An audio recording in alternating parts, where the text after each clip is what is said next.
चार प्रकारचे विद्यार्थी आहेत ज्यांना एमपीएससी राज्यसेवा डिस्क्रिप्टिव्ह टाईपला अटेम्प्ट करायचा आहे, पण इतरही परीक्षांचा त्यांना कमिटमेंट आहे. त्यांच्यासाठी मी टाइमलाईन जी आहे ते देण्याचा प्रयत्न करणार आहे की तुम्ही कोणत्या टाईममध्ये कोणती तयारी केली पाहिजे, काय काय तयार केलं पाहिजे आणि तुमचं कॉम्पिटिशन जे आहे यावेळेस ते यूपीएससी करणारे जे प्रिपेअर करणारे जी मुलं आहेत त्यांच्यासोबत यावेळेस तुमचं कॉम्पिटिशन आहे.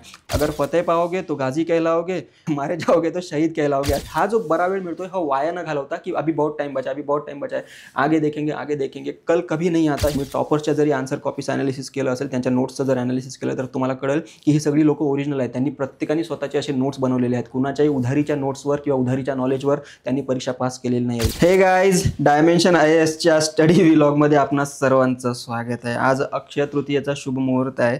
सकाळी सकाळी मी कोचिंगमध्ये बसलो होतो तर काही मुलं आली होती, म्हणे की सर आज अक्षय तृतीया आहे, चांगला दिवस आहे, 3:30 शुभ मुहूर्तापैकी एक आहे, तर आज आपण काहीतरी चांगलं करायला पाहिजे, शुभ कार्याला काहीतरी सुरुवात करायला पाहिजे. मी म्हटलं आपण नाही, तुम्ही करायला पाहिजे. अपने में मत मिलाइए हमको, अलग है हम. मी रोज काहीतरी चांगलं करत असतो आणि तुम्ही आजपासून अभ्यासाला सुरुवात केली पाहिजे. मग काय करायला पाहिजे म्हटलं, तुम्ही जावा, पहिले नीट आंघोळ करा, देवाकडे पूजा करा आणि नंतर अभ्यासाचं नियोजन कसं करायचं हे मी तुम्हाला सांगत असतो. तर आज जी तारीख आहे, जेव्हा व्हिडिओ आपण शूट करतोय 30 एप्रिलची ही तारीख आहे आणि मला असं कळालं की ज्या मुलांना संभ्रम आहे की आता वर्षभर मी अभ्यासाची प्लॅनिंग कशी केली पाहिजे, पुढच्या ज्या कोणत्या परीक्षा आहेत त्याच्या संदर्भामध्ये प्लॅनिंग कशी केली पाहिजे आणि कन्सिडरिंग की मला एमपीएससीची राज्यसेवा जी की डिस्क्रिप्टिव्ह पॅटर्नची एक्झाम आहे तिला पण अपिअर करायचं आहे, तर याच्याबद्दल विद्यार्थ्यांच्या मनामध्ये संभ्रम आहे.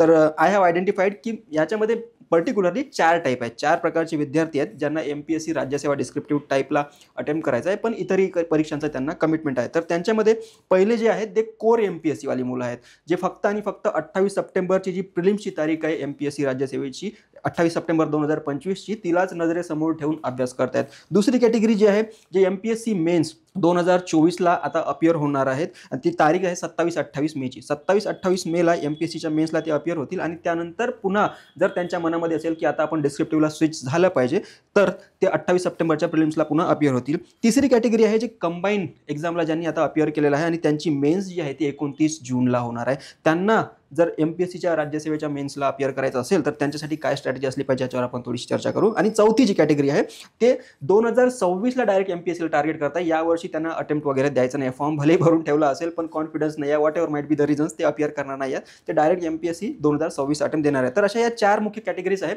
ह्यांच्यासाठी मी टाइमलाईन जी आहे ते देण्याचा प्रयत्न करणार आहे की तुम्ही कोणत्या टाईममध्ये कोणती तयारी केली पाहिजे, काय काय तयार केलं पाहिजे की जेणेकरून आपला जो अटेम्प्ट आहे तो शुअर शॉट अटेम्प्ट होईल किंवा त्याची शक्यता जी आहे पास होण्याची ती वाढणार आहे. Otherwise if you are failing to plan you are planning to fail, अशी इंग्रजीमध्ये म्हण आहे. म्हणजे नियोजन नसेल तर ह्या परीक्षा तुम्हाला पास करणं खूप अवघडून जातं, म्हणजे शक्यच नाही आहे. कारण टाइम टेबल जो आहे तो खूप पॅक असतो, स्ट्रेस असते, वेगवेगळ्या प्रकारचे प्रेशर्स असतात आणि खूप कमी वेळामध्ये आपल्याला खूप काही मॅनेज करायचं असतं आणि स्ट्रॅटेजी जी आहे ती आपल्यासाठी महत्त्वाची असते. तर पहिली कॅटेगरी जी आहे एमपीएससी राज्यसेवा, जे 28 सप्टेंबरला अटेम्प्ट करणार आहेत, इतर कोणत्याही परीक्षांना ते सामोरे जात नाही आहे, त्यांच्यासाठी 28 सप्टेंबरपर्यंत आजपासून साधारण 5 महिन्यांचा वेळ मिळतोय. तर मे, जून, जुलै, ऑगस्ट, सप्टेंबर, 28 सप्टेंबरला हा पेपर आहे, तोपर्यंत आपल्याकडे 5 महिने आहेत. तर लक्षात घ्या, या 5 महिन्यांमधले कमीत कमी 2 महिने जे तुम्ही आहेत ते मेन्सच्या तयारीसाठी दिले पाहिजे आणि उरलेले जे 3 महिने आहेत, शेवटचे 3 महिने जुलै, ऑगस्ट आणि सप्टेंबर, हे जे 3 महिने आहेत याच्यामध्ये तुम्ही एक्सक्लुझिव्हली प्रिलिम्सची तयारी केली पाहिजे. पण मे आणि जून हा जो महिना आहे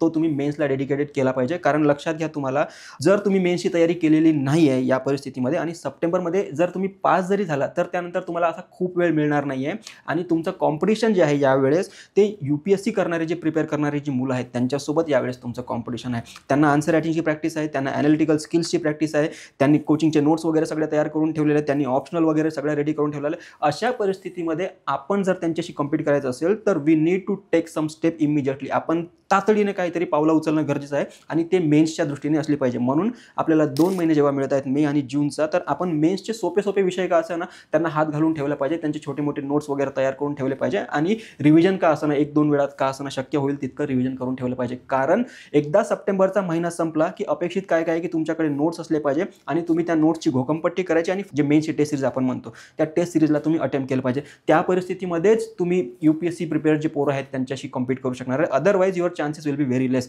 कारण तुम्हाला अगोदर काही बॅकग्राऊंड नाही आहे डिस्क्रिप्टिव्ह पेपर लिहिण्याचं, जे यूपीएससी प्रिपेअर केलेली पोरं आहेत त्यांना बॅकग्राऊंड आहे. तर अशा परिस्थितीमध्ये we need to take some immediate steps. त्यामध्ये मे आणि जूनचा हा जो महिना आहे हा आपण मेन्सला डेडिकेट केला पाहिजे. आता मग कोणता विषय मी घेतला पाहिजे मेन्सला?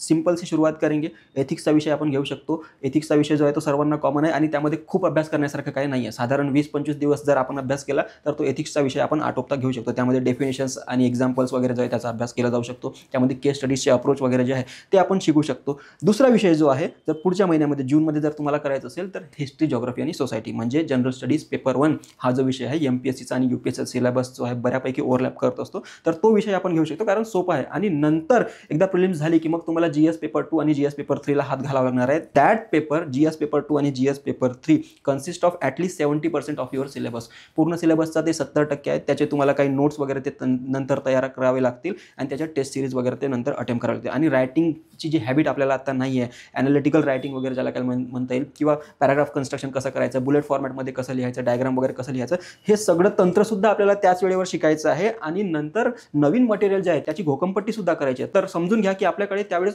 2 मेजर टास्क असणार आहे. नवीन मटेरियलची स्टडी करायची आणि रायटिंगची स्किलसुद्धा डेव्हलप करायचं आहे. बरं, MPSCची एकदा जर प्रिलिम्स झाली 28 सप्टेंबरला, साधारण 29 आणि 30 सप्टेंबरला ती आन्सर की वगैरे मार्केटमध्ये येईल आणि तुम्हाला कळेल की माझं काय होतंय म्हणून. अगर फतेह पाओगे तो गाजी कहलाओगे, मारे जाओगे तो शहीद कहलाओगे, अशी परिस्थिती होणार आहे त्यामध्ये.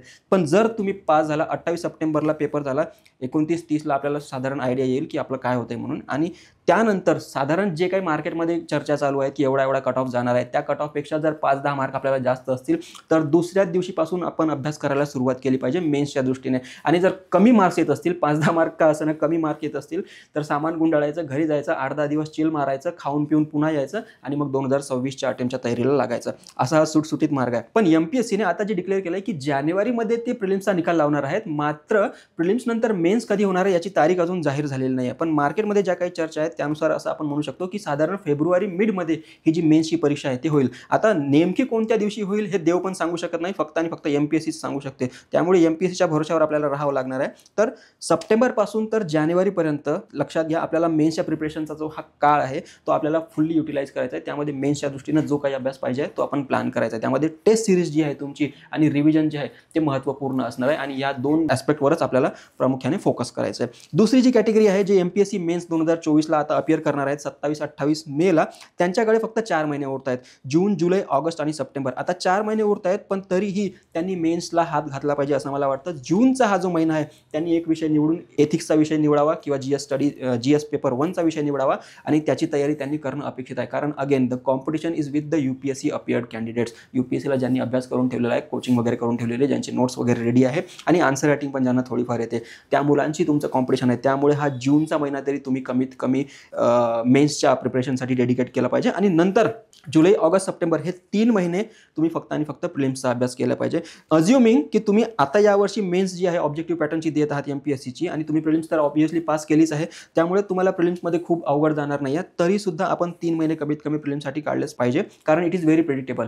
आणि त्यामध्ये लक फॅक्टर जो आहे तो पण इम्पॉर्टंट आहे, त्यामध्ये स्किल फॅक्टर जो आहे तो पण इम्पॉर्टंट आहे. आणि कधी कधी 2 मार्कांनी राहून गेलं, अर्ध्या मार्कांनी राहून गेलं, असे प्रकार खूप घडत असतात. त्यामुळं एक कम्फर्टेबल रेंज जी आहे कट ऑफपेक्षा मला 5 ते 10 मार्क जास्तच असले पाहिजे या दृष्टीनं आपण काम केलं पाहिजे.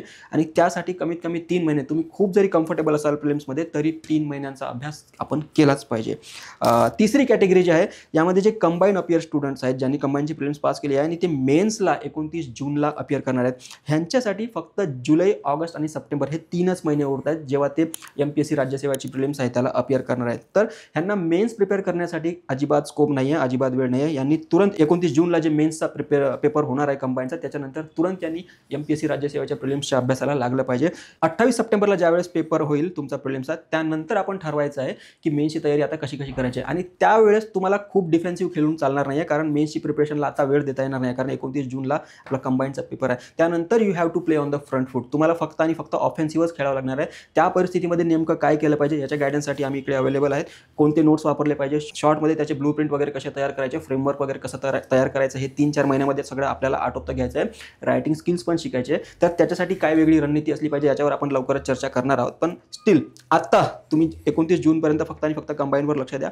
त्यानंतर 29 जूनपासून तुम्ही फक्त आणि फक्त राज्यसेवा प्रिलिम्सवर लक्ष द्या. आणि मेन्सला काय करायचं त्यावेळेस जर तुम्ही या कॅटेगरीमध्ये असाल तर त्याच्या गायडन्ससाठी आम्ही इकडे अवेलेबल आहेत. आपण येऊन भेटू शकता. नंतर आपण बोलूया याच्यावर सविस्तर आणि ती जी स्ट्रॅटेजी आहे ती आम्ही लवकरच मग रिलीज करू. चौथी कॅटेगरी जी आहे जे फक्त आणि फक्त 2026च्या राज्यसेवेच्या प्रिलिम्सची तयारी करतायत. 2025चा कदाचित त्यांनी फॉर्म भरून ठेवलेला आहे, मात्र काही कारणाने ते अपिअर वगैरे करणार नाही आहे. तर 2026च्या राज्यसेवेची प्रिलिम्स अजून तारीख काही आलेली नाही आहे, आयोगाने ते डिक्लेअर केलेलं नाही आहे आणि ते कधी येईल ते पण नेमकं सांगता येत नाही आहे. त्यामुळं ही जी मुलं आहेत यांना बराच वेळ मिळणार आहे. तर हा जो बरा वेळ मिळतोय हा वाया न घालवता की अभी बहुत टाइम बचा, अभी बहुत टाइम बचा है, आगे देखेंगे, कल कभी नहीं आता, ही अशी हिंदीमध्ये म्हण आहे. तर तुम्ही आजपासूनच याच्या तयारीला लागलं पाहिजे. 2026चा जरी तुम्ही अटेम्प्ट देत असाल तरी. तर त्यामध्ये आपले मेन फोकस काय असले पाहिजे? पहिलं आहे की कॉन्सेप्च्युअल क्लॅरिटी. तुम्हाला जर वाटतं की मला कॉन्सेप्च्युअल क्लॅरिटी वगैरे नाही आहे आणि मी नुकताच आता अभ्यास चालू वगैरे केलेला आहे, तर जे काही बेसिक बुक्स वगैरे पाहिजे ते मार्केटमधून घेऊन आलं पाहिजे, त्याचा अभ्यास चालू केला पाहिजे. प्लस तुम्हाला वाटतं की अमुक कॉन्सेप्ट जे आहेत ते मला एक्झामच्या दृष्टीने समजून येत नाही आहे, मला ढोबळमानानं साधारण सांगता येतं, पण एक्झाममध्ये ह्यातून काय विचारतात ते मला माहीत नाही आहे. तर तुम्ही कोचिंग वगैरे तुम्हाला जॉईन करायची असेल तर this is the right time to take the decision. कारण एकदा मे आणि जून हा जर पिरियड चालला गेला तर त्यानंतर मग कोचिंगचे कोर्सेस खूप समोर गेलेले असणार आहेत आणि तुम्हाला त्यामध्ये मग लेट एंट्री मिळाली तरी फारसा फायदा होणार नाही आहे. कारण सुरुवातीचे जे क्लासेस असतात ते फाउंडेशनल क्लासेस असतात. हिस्ट्रीमध्ये म्हणा, जॉग्राफीमध्ये म्हणा, पॉलिटीमध्ये म्हणा, इकॉनॉमिक्समध्ये म्हणा. तर फाउंडेशनल क्लासेस मिस करून काम तुमचं अवघड होणार आहे. त्यामुळं जो काही निर्णय घ्यायचा आहे, कोचिंग लावायची आहे किंवा नाही लावायची आहे, सेल्फ स्टडी जर करायची असेल तर तो निर्णय आत्ता लगेच घेतला पाहिजे. 7-8 दिवसांच्या कालावधीमध्येच आपण घेतला पाहिजे. हँड रिटन नोट्स स्वतःचे प्रिपेअर होणं गरजेचं आहे. इन केस तुम्ही कोचिंग जॉईन करता किंवा नाही करत तरी तुमच्या हातामधले नोट्स असलेच पाहिजे. कारण मार्केटमध्ये उपलब्ध असलेली पुस्तकं जी जाडी पुस्तकं आहेत, कुणाची तरी प्रिंटेड केलेले नोट्स आहेत, कुठले तरी झेरॉक्स वगैरे वापरून किंवा रेडीमेड नोट्स वगैरे कुणाच तरी वापरून ही परीक्षा काढणं खूप अवघड आहे. कारण आता UPSCचा आणि MPSCचा पॅटर्न सेम झालेला आहे. तुम्ही टॉपर्सच्या जरी आन्सर कॉपीचं ॲनालिसिस केलं असेल, त्यांच्या नोट्सचं जर ॲनालिसिस केलं तर तुम्हाला कळेल की ही सगळी लोक ओरिजिनल आहेत. त्यांनी प्रत्येकाने स्वतःचे असे नोट्स बनवलेले आहेत. कुणाच्याही उधारीच्या नोट्सवर किंवा उधारीच्या नॉलेजवर त्यांनी परीक्षा पास केलेली नाही आहे. यामुळं आपले स्वतःचे हँड रिटन नोट्स तयार करणं यावेळेस खूप गरजेचं आहे, जर तुम्ही 2026च्या MPSC डिस्क्रिप्टिव्हला सिरियसली घेत असाल तर. प्लस प्रिलिम्स आणि मेन्सची टेस्ट सिरीज आपल्याला करणं गरजेचं आहे. प्रिलिम्स आणि मेन्स ही जी प्रिपरेशन आहे ही आत्ता 4-5 महिने तरी सोबत चालली गेली पाहिजे. ह्याच्यामध्ये मेन्सचं कमीत कमी रोज एक आन्सर लिहायची आपण प्रॅक्टिस केली पाहिजे. कारण हे तंत्र शिकायला वेळ लागत असतो आणि आता या फील्डमध्ये आपण नवीन आहे आन्सर रायटिंगच्या फील्डमध्ये. तर आपण मेन्सची आन्सर रायटिंग रोज कमीत कमी एक रँडम प्रश्न इंटरनेटवरून सर्च करायचा, लिहायचा, कुणी चेक करायला असो किंवा नसो, आपण तो लिहायचा आणि सेल्फ इव्हॅल्युएट करत जायचं. लिखाणामध्ये काय काय अपेक्षित आहे, त्या प्रश्नामध्ये काय काय अपेक्षित आहे, एवढी हॅबिट आपण डेव्हलप करायची आहे. आणि प्रिलिम्सची जी टेस्ट सिरीज आहे ती वीकमधून एकदा आपण सोडवली पाहिजे. सुरुवातीला 100 प्रश्न नाही जमत आहे, तेवढ्या वेळ डोकं चालत नाही आहे, तर 20 पासून सुरू करा, 50 पासून सुरू करा, 70 पासून सुरू करा. मात्र ऑब्जेक्टिव्ह पॅटर्न जो आहे प्रिलिम्सचा, UPSCचा पॅटर्न आणि MPSCचा पॅटर्न जर इन केस सारखा झाला तर तो पॅटर्न सुद्धा आपण नवीन शिकून घेण्याची गरज आहे. त्यामधले काही स्किल्स असतात, एलिमिनेशनच्या टेक्निक्स असतात, नॉलेज कसं यूज करायचं, पेशन्स कसं ठेवायचं, हे सगळे जे टेक्निक्स आहे ते आपण फक्त आणि फक्त क्वेश्चन पेपर सॉल्विंगनेच शिकून घेऊ शकतो. तर हा महत्त्वाचा टास्क आहे. त्यामध्ये प्रिलिम्स आणि मेन्स दोन्हीची तयारी सोबत करायची आहे सुरुवातीचा काही काळ तरी. तर अशी ही ओव्हरऑल स्ट्रॅटेजी आहे. 4 प्रकारचे विद्यार्थी आहेत, त्यांच्या प्रत्येकाच्या टाईमलाईन्स ज्या आहेत त्या वेगळ्या आहेत. मात्र यातली एक कॅटेगरी जे कंबाईन अपियर स्टुडंट सोडता इतर सर्वांना मेन्सच्या प्रिपरेशनला आता वेळ आहे. कुणाला 1 महिना मिळतोय, कुणाला 2 महिने वेळ मिळतोय, कुणाला 3 महिने वगैरे वेळ मिळतोय. तर हा वेळ आपण युटिलाइज करायचा आहे. In case you have any doubt, तुम्ही डायमेन्शन IASला इथे ऑफिसला येऊन आम्हाला भेटू शकता. आम्ही तुम्हाला मार्गदर्शन करू, आम्ही तुम्हाला गाईड करू. आत्ता नेमकं काय केलं पाहिजे, वीकली प्लॅन्स कसे बनवले पाहिजे, डेली प्लॅन्स वगैरे कसे बनवले पाहिजे, so that you will be very confident of attempting the prelims and the mains exam. अजून तुमच्या काही समस्या असतील तर कमेंट सेक्शनमध्ये आवर्जून कळवा, त्याच्यावर सुद्धा आपण चर्चा करूया. अजून एखादी कुठली कॅटेगरी जर सुटली असेल, कुठल्या अजून एक्झामला तुम्ही अपियर करत असाल आणि त्याच्यावर मी जर विश्लेषण केलेलं नाही आहे तर ते सुद्धा तुम्ही कमेंट करा, त्याची सुद्धा आपण एक टाईमलाईन बनवून देऊ. तुर्तास एवढंच थांबूया. धन्यवाद आपला वेळ दिल्याबद्दल. थँक्यू.